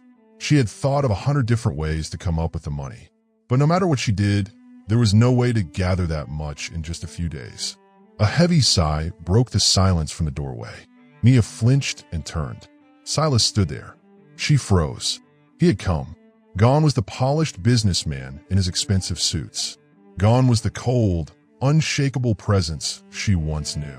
He looked exhausted, his face drawn, but his stormy gray-blue eyes were as sharp as ever, filled with quiet determination. Where is Lucas? His voice was rough, strained. Nia swallowed hard. What was she supposed to do? Send him away? Or let him stay? Before she could decide, Silas had already moved. She watched, breath hitching, as his hand trembled slightly when he reached out, brushing his fingers against Lucas's small, frail hand. He leaned down, eyes locked onto his son's pale face. And in that moment, Nia saw something she never thought she would see. Fear in Silas Callaway's eyes. He slowly sank onto the chair beside the bed, bowing his head, his breaths uneven. Then, for the first time in his life, Silas Callaway whispered a prayer. Lucas, you have to get through this. You have to be strong. I'm sorry I wasn't here sooner. His grip on his son's hand tightened, as if letting go even for a second meant losing him forever. Nia turned away, silent tears slipping down her face. No matter how much she resented Silas, no matter how deeply he had hurt her, right now, she couldn't deny one thing. He loved their son, and maybe he had changed. Maybe this wasn't the same man who had walked away from her a year ago. She looked at him, the man who had always been powerful, always in control, now sitting by their son's bedside, vulnerable and helpless for the first time in his life. Maybe she had been wrong to think he didn't care. Maybe all this time, he just never knew how to love. Silas Callaway sat beside Lucas's hospital bed, his large hand completely enveloping his son's tiny fingers. For the first time in his life, his mind wasn't on work, on numbers, or on business deals. Nothing else existed. Only his fragile little boy, lying motionless with each weak breath rattling through his small chest. He had once believed he had everything. But right now, if he could trade it all just to have Lucas open his eyes and call him Dad, he wouldn't hesitate. Beside him, Nia watched in silence. She had once believed Silas Callaway was a man without a heart. The man who had turned his back on her and their children the moment he learned she was pregnant. She had convinced herself he didn't care. But the man in front of her wasn't the same cold, indifferent Silas Callaway she had known. He didn't say a word, but the fear in his eyes said everything. And for the first time, the wall she had built between them began to crack. St. Mary's Hospital, 5 a.m. The steady beeping of the heart monitor echoed in the quiet hospital room. Lucas was still asleep, his long lashes fluttering slightly, but he had yet to wake. Silas hadn't moved from his seat. Hours had passed, yet he hadn't taken his eyes off his son, not even for a second. Nia sat across from him, fingers intertwined, her mind a storm of emotions. She wanted to hate him. She wanted to hold on to the anger that had fueled her for the past year. But she couldn't, because Silas, the man who had once put his career above all else, had walked away from $1 billion deal to be here. He didn't have to say a word. His actions had already changed everything. 6:30 a.m. A nurse stepped in to check on Lucas. After reviewing his vitals, she turned to Nia with a small, reassuring smile. His heart rate is stabilizing. We'll continue monitoring him, but he's responding well to the medication. Nia nearly collapsed in relief. Silas exhaled slowly, his grip on Lucas's hand tightening ever so slightly. It was then that Nia noticed his bloodshot eyes, the exhaustion lining his face. She was just as drained, but in all these hours, not once had she heard him complain. Not once had he mentioned leaving. Silas Calloway, the man who had always put business first, had stayed up all night by his son's side. Slowly, she rose to her feet. "You should get some rest," she murmured, her voice softer than usual. Silas lifted his gaze to meet hers. His eyes were weary, but steady. "I'm not going anywhere." Nia bit her lip. She didn't know why, but those simple words made something tighten in her chest. She turned away, unwilling to let him see how much she was wavering. Later that afternoon, Nia stepped out of the hospital room, heading toward the front desk to complete some paperwork.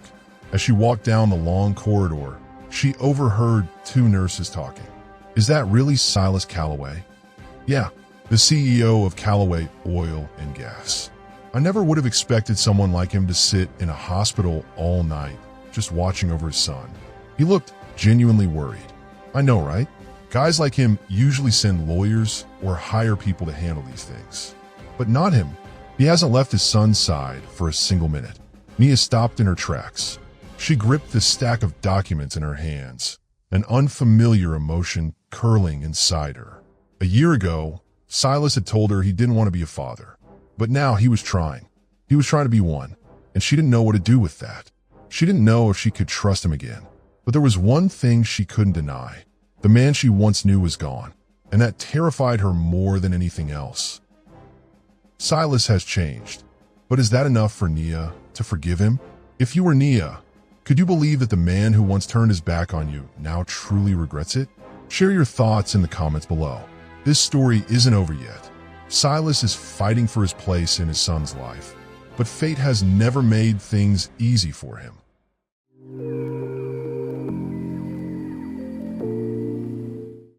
Silas had changed, but was that enough for Nia to forgive him? She had seen the difference in him, but that didn't mean she was ready to open her heart. She had lost too much to forgive so easily. Silas was trying to prove he deserved to be a father, but just when he thought he had found the right path, a devastating crisis forced him to face the hardest choice of his life. Would he choose his family or return to the world he once ruled? One twist would change everything. 3 days after Lucas was hospitalized, Silas Calloway left the hospital for the first time. Not because he wanted to, but because Calloway Oil and Gas, the empire he had spent nearly 20 years building, was on the brink of collapse. Seated in a leather chair inside the Houston headquarters boardroom, Silas's sharp gaze swept over the screens, flashing crimson red stock numbers. Shares were plummeting. The media was in a frenzy. A crisis unlike any before was closing in on his empire. Silas Calloway had never been a man who let chaos control him. He was always a step ahead, always in command before disaster could strike. But this time, he had let his guard down. For 3 days, he hadn't touched his work.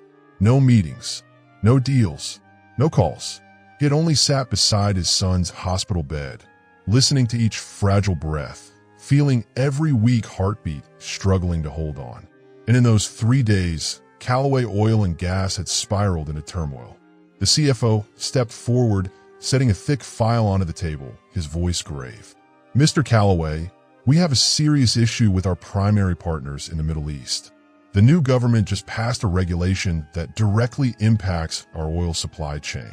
If we don't resolve this within the week, our entire operation will be a standstill." Silas frowned, flipping through the documents. "Why wasn't I informed sooner?" A senior executive cleared his throat, hesitating. "We tried to reach you, but you weren't responding." Silas said nothing. He knew why. For the past 3 days, his phone had been on silent. Nothing mattered to him except Lucas's condition. "Financial report," he ordered. The CFO quickly slid another document across the table. "The numbers aren't good. If we can't secure an alternative supply this month, at least 3 major contracts will be terminated. Shareholders are getting anxious, and the media is starting to question your leadership." Another executive spoke up. "Mr. Calloway, you've been away from the company for too long." Silas's gaze flickered toward him, sharp as a blade. "Too long." His voice was low, but the danger in it was unmistakable. The executive hesitated, then pressed on. "With all due respect, we understand your family situation, but this company cannot function without you. The shareholders are losing confidence. If this continues, Calloway Oil could fall into the board's control." Silas set the file down, leaning back in his chair, arms crossed over his chest. Losing control? He had built this empire from the ground up. He had turned Calloway Oil and Gas into one of the most powerful energy corporations in the world. He had fought for 20 years to stand at the top. And now, they were telling him he could lose it all? The men in the room watched him, waiting. They all expected him to do what he had always done, to put the company first. But Silas was thinking about something else entirely. For the past 3 days, for the first time in his life, he had realized there was something more important than this company. A year ago, if faced with this crisis, he wouldn't have hesitated. He would have done whatever it took to save Calloway Oil. But now, as he sat in this boardroom, his heart wasn't here anymore. It was still at St. Mary's Hospital, with his fragile little boy, the son who could slip away at any moment. He couldn't lose Lucas, not the way he had almost lost Nia, not the way he had lost an entire year never knowing he had a child. His fingers curled tightly around the armrest of his chair. Silas Calloway had never been forced to choose between his career and his family. But this time, he had to make a decision, and it was a decision that could change everything. The boardroom was drowning in silence. Every face in the room was turned towards Silas, waiting. For years, he had never lost control in a crisis. He always had the answer, always had a solution. But this time, Silas wasn't sure if he could save everything. The company he had spent his entire life building was crumbling before his eyes. But his son, the tiny boy barely over a year old, his fragile heart fighting for every single breath, needed him more than ever. If Silas chose the company, he might lose Lucas. If he stayed with Lucas, he might lose Calloway Oil and Gas. For the first time in his life, he didn't know what to do. Silas rose from his chair, his sharp gaze sweeping over the room full of men waiting for his decision. "I need time." A ripple of tension spread across the table. The CFO frowned, clearly unsatisfied with his response. "Mr. Calloway, we don't have time. A decision has to be made now." Silas barely acknowledged his urgency. He had never let anyone pressure him before. But this time, the weight pressing down on him wasn't coming from him. It was coming from inside his own chest, where his heart was being torn between two choices. He turned, walking toward the floor-to-ceiling windows of the boardroom. Houston stretched out before him, the towering skyscrapers, the endless flow of traffic. This city was his world. It was what he had fought to conquer his entire life. But now it no longer felt as important. He closed his eyes, and Lucas's face filled his mind. His tiny hands, his soft curls, those gray-blue eyes that looked so much like his own. His son was lying in a hospital bed right now, struggling to breathe, completely unaware that his father was standing here, making a choice that could change both their lives. Silas turned back, his expression resolute. "I won't be attending the upcoming meetings." The room fell deathly still. One of the executives immediately spoke up, unable to hide his alarm. "Mr. Calloway, what do you mean by that? I have more important matters to deal with." His voice was low but steady. "We're on the verge of losing billions of dollars. If you step away now, the company could collapse." Silas nodded. He knew that, but for the first time, he wasn't afraid. He had once believed Calloway Oil and Gas was the most important thing in his life. But what was the point of all this if he lost his family? If this company can't survive without me, then it was never strong enough to begin with. Another executive cut in, his tone sharp. "Mr. Calloway, I don't think you understand the gravity of the situation. If you walk away now, the board will move against you. They could hold a vote to strip you of your authority." Silas let out a quiet, mirthless laugh. "Then let them." The boardroom erupted. Whispers, scrambled discussions. The tension in the air was suffocating. No one could believe it. Silas Calloway, the man who had built this empire from the ground up, was willing to let it go. But Silas didn't need to hear another word. He reached for his wrist, unfastening the expensive watch he always wore, and placed it on the table. A silent declaration. "Do whatever you need to do. I won't stop you." Then, without another glance back, he turned and strode toward the door. For the first time in his life, he was walking away from his work without hesitation. Because for the first time, he knew he was making the right choice. He didn't need to think anymore. He chose his son. Silas Calloway had barely stepped out of the boardroom when his confident strides faltered. A woman stood waiting in the hallway. Genevieve Lancaster. She leaned casually against the wall, piercing blue eyes sweeping over him with calculating precision. The same golden waves, the same poised elegance, sharp and refined. His ex-wife hadn't changed at all. Silas exhaled slowly. "Genevieve." His voice was dry. "What are you doing here?" She smirked, arms folding across her chest. "I just flew in from New York. Heard your company is in trouble." His jaw clenched. He didn't need to ask why she was here. Calloway Oil and Gas was on the brink of collapse. She smelled blood in the water and came running. Genevieve Lancaster wasn't just his ex-wife. She was a powerhouse in the corporate world. After divorcing him 7 years ago, she had married a financial mogul and used that leverage to expand her empire. Their romantic ties had long been severed. But in the business arena, she had never stopped watching his every move. "I don't have time for this, Genevieve." His tone was ice. She didn't waver. Stepping closer, she held his gaze, her expression razor sharp. "No time? What about your billions? Calloway Oil is days away from losing control, and you think I have nothing to say about that?" Silas inhaled deeply. He had already made his choice. He knew the consequences. But Genevieve Lancaster had never been one to walk away without a fight. "Let's be direct, Silas." Her voice was crisp. "If you want to save your company, I have a solution." She paused deliberately before delivering her next words, each syllable razor-edged. "We get married." The hallway was so silent that he could hear the ticking of a nearby clock. Then he laughed, a dry, humorless sound. "You're joking." Genevieve lifted a shoulder. "I've never joked about business." His gaze darkened. He wasn't a fool. He knew this proposal had nothing to do with love. Genevieve didn't love him, and he had never loved her. Their marriage had been nothing more than a transaction, a calculated alliance between two ruthless, ambitious people. And now, she was offering to strike that deal again.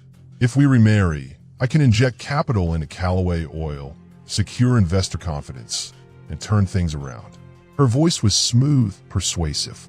"You'll retain control, keep your empire intact, and silence the board." She tilted her head, studying him. "And in return, I get what I need, a husband powerful enough to cement my position in the financial world. I don't need love, Silas. I need a partner." Genevieve stepped even closer, her voice dropping to a near whisper. "You know that if we do this, Calloway Oil won't fall. This is the smartest choice for you." Silas stared at her, silent. She smiled slightly, as if she had already won. "Or you can walk away. Leave it all behind. Stay with your son." The words sliced through him like a blade. He had made his decision. He had been ready to leave Calloway Oil. But now, Genevieve was offering him a way to keep everything. His company, his career, his legacy. All he had to do was marry her. His fingers curled into a tight fist. Nothing in his life had ever come easy. And this time, no matter what he chose, someone would get hurt. He just didn't know if he could survive losing Nia all over again. Silas Calloway left the boardroom, stepping out of the headquarters with a crushing weight pressing down on his chest. Genevieve Lancaster had just made him an offer any businessman would consider: marriage to save his company. A marriage without love. A strategic alliance. A way to keep the empire he had spent his entire life building. A year ago, he wouldn't have hesitated. But now everything had changed. He got into the car, but instead of heading back to the office, he told the driver to take him straight to St. Mary's Hospital. He needed to see Lucas. He needed to find his answer in his son's eyes. St. Mary's Hospital. Nia sat on the bench outside Lucas's hospital room, staring blankly at the cup of cold coffee in her hands. She hadn't slept in days. No matter how exhausted her body was, rest never came. Every time she closed her eyes, all she could see was Lucas, his pale skin, the wires wrapped around his tiny chest, the heart monitor beeping in the silence. But something else had been haunting her just as much. Silas. He had been here by Lucas's side for days. He hadn't left. He hadn't tried to take control of the situation with money or power. He had simply been there, and it was breaking down the walls she had tried so hard to keep up. She didn't want to believe he had changed. She didn't want to let herself soften toward him. But every little thing he did, the way he clutched Lucas's tiny hand, the way he stayed awake all night, as if terrified that if he closed his eyes, his son would disappear. It all told her one undeniable truth: he cared. But then, just 2 hours ago, one conversation had shattered that fragile hope. 2 hours earlier, Nia had stood up from the bench, deciding to go downstairs to grab something to eat. As she walked down the hospital hallway, she had turned a corner and froze. Silas was there, talking to a woman. A woman too beautiful, too sharp, too perfect. Genevieve Lancaster. Nia didn't need an introduction to know who she was. She had seen Genevieve's face in business magazines, had heard of her marriage to Silas. They had been divorced for years, but at that moment, they were standing far too close. Nia wasn't someone who eavesdropped. She should have walked away. But then, if you want to save your company, I have a solution. We get married. Nia's heart slammed against her ribs. She couldn't hear Silas's response, but his silence was answer enough. If he truly loved Lucas, if he truly put his family above everything, he would have refused immediately. But he hadn't. Now, Nia stared at the untouched coffee in her hands, her mind numb. She had been foolish to believe Silas could change. He had spent his entire life chasing power, and now he had a chance to take it all back. All he had to do was marry a woman who could give him everything he needed. A marriage without love. A business deal. A decision that fit perfectly into the world Silas had always lived in. Why had she expected anything different? A man like Silas would never choose family over power. She squeezed her eyes shut, her chest aching with the weight of the truth. Maybe she had been wrong. Maybe she had been naive to think he truly wanted to be a father. Nia sat still on the hospital bench, but her mind was no longer there. Genevieve's words echoed in her head like a sentence passed down in court. If you want to save your company, I have a solution. We get married. Nia had wanted to believe Silas had changed. She had seen him by Lucas's bedside, had witnessed the raw fear in his eyes. But if he was considering Genevieve's offer, then power still meant more to him than family ever would. Her hands clenched tightly. How could she let Lucas be tied to a man like that? Outside St. Mary's Hospital, Silas Calloway never thought he'd stand before Genevieve Lancaster discussing marriage again. But this time, everything was different. He stood with his arms crossed, leaning against his Bentley parked outside the hospital, his gaze cold as he looked at the woman before him. "You're serious about this?" Genevieve arched a brow, shrugging with effortless confidence. "I've never been anything but serious when it comes to business, Silas. If you want to save Callaway Oil, this is the fastest, most secure way." She stepped closer, her voice smooth yet sharp as a blade. "Be realistic. The company is crashing. If you walk away now, you lose everything. But if you marry me, you get it all back, control, reputation, power. She paused, watching him carefully, as if waiting for a crack in his expression. We both know family has never been your priority. Silas's jaw tightened. She wasn't wrong. Once, he had never placed family above power. But now, he wasn't that man anymore. He met Genevieve's gaze, his voice steady, unwavering. You're right. If I marry you, I can reclaim my company. I can save the empire I spent 20 years building. Genevieve smirked, certain she had won. But before she could speak, Silas continued. But I don't care. The smirk on her lips froze. What? Silas exhaled slowly, his conviction stronger than it had ever been. I can rebuild the company. His voice was quiet but firm, each word carved into the air. But I can't rebuild my family if I lose them again. He stepped closer, his piercing gaze locked onto hers. A company can fall, but family doesn't. For the first time, Genevieve was speechless. She had never expected Silas Calloway, the man who had once worshipped money and power, to say something like that. You're really walking away from Calloway Oil? She asked, disbelief lacing her voice. Silas nodded. No hesitation. I don't have a choice. For the first time in his life, his decision wasn't based on business. It was based on love. Without another word, he turned away. He didn't look back. Genevieve remained still, watching his silhouette disappear into the night. She had miscalculated. Silas Calloway was no longer the man she once knew. Silas Calloway strode through the long corridors of St. Mary's Hospital, his steps strong but more urgent than ever. He had just turned down Genevieve's offer, had just walked away from Calloway Oil, the empire he had spent his entire life building. He had never imagined himself doing that. But when faced with a choice between his company and his family, for the first time in his life, he had chosen something money could never buy back. There was only one thing left to do, tell Nia the truth. But as he approached Lucas's hospital room, he froze. Nia stood there just outside the door, her back against the wall, her eyes red-rimmed. Gone was the defiant fire he had come to know, the sharp strength of the woman who had raised their son alone for over a year. In its place was someone who looked tired, worn down, a mother trying desperately not to fall apart. Silas had never seen her like this before. A sharp ache cut through his chest. Had he done this to her? His fists clenched at his sides. He inhaled, ready to speak, but then Nia saw him. In the second their eyes met, Silas knew she already knew. Nia, you were going to do it, weren't you?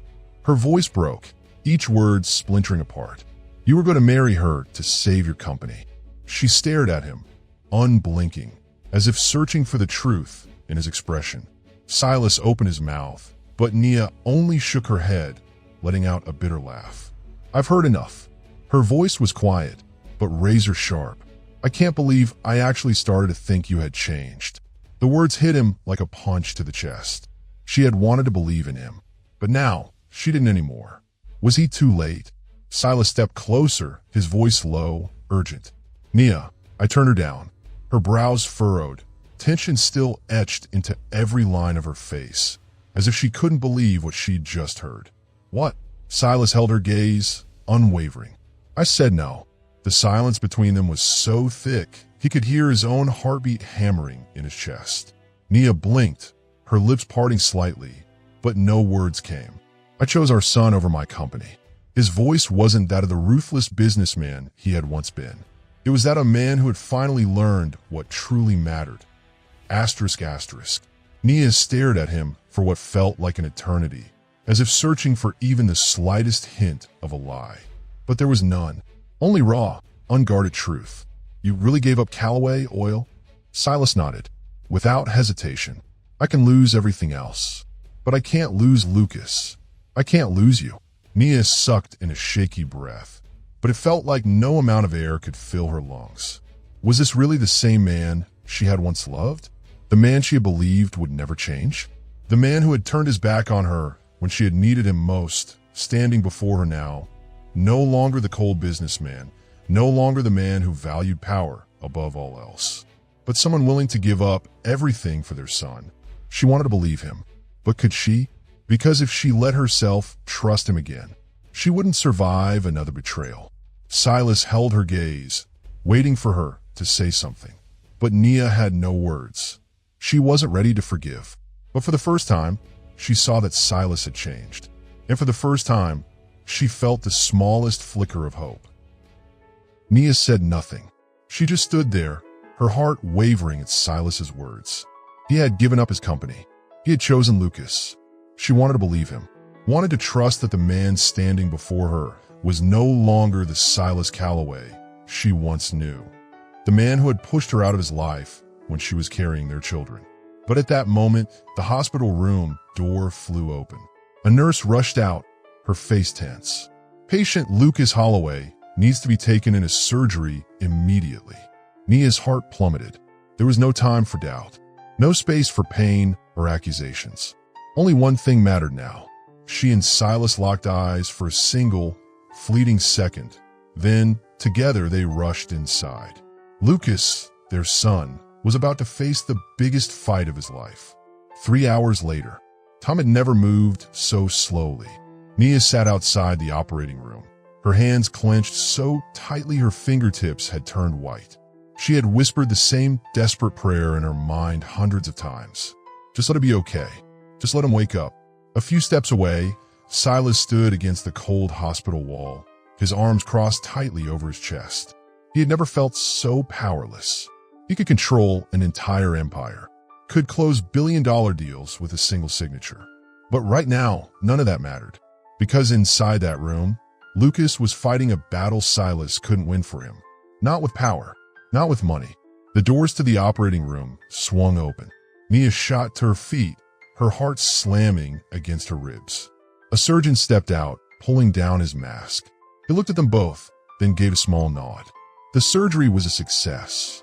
Nia collapsed back onto the chair, tears spilling down her face before she could stop them. Lucas had made it. Her son was alive. Silas closed his eyes, exhaling a breath he hadn't even realized he'd been holding. He had never believed in miracles. But right now, he felt as if he had just been given something more valuable than any deal, any fortune. Lucas was alive, and that was the only thing that mattered. 2 days later, Lucas was still weak, but he was awake. The pale color in his cheeks had started to return, and his breathing had grown steady, stronger. Nia sat beside his hospital bed, her fingers gently stroking through his soft curls. Silas stood next to her, his gaze never leaving their son, watching every movement as if afraid to blink. Neither of them spoke, but they both knew their world had changed forever. Lucas's eyelids fluttered open, his tired eyes drifting toward Silas. "Who are you?" His voice was small, barely above a whisper, but clear. Nia froze, her chest tightening. Silas slowly lowered himself to one knee beside the bed. And for the first time, Nia saw something she had never seen before. Gentleness in his face, soft and unguarded. He reached out a hand, not demanding, not forcing, just waiting. "I'm your father, Lucas." Lucas blinked, his tiny brows furrowing. Then, after a long pause, he hesitantly placed his small hand into Silas's. Silas stilled, his throat tightened. His son's hand was so small, so warm, yet it held a quiet strength that knocked the breath from his lungs. Lucas had accepted him. Nia turned away, blinking back tears, but it was no use. For the first time, she saw it. Silas had changed. He was no longer the cold, unfeeling man she had once known. No longer someone who valued power above all else. He had chosen family, and maybe, just maybe, this time, she could choose to believe in him again.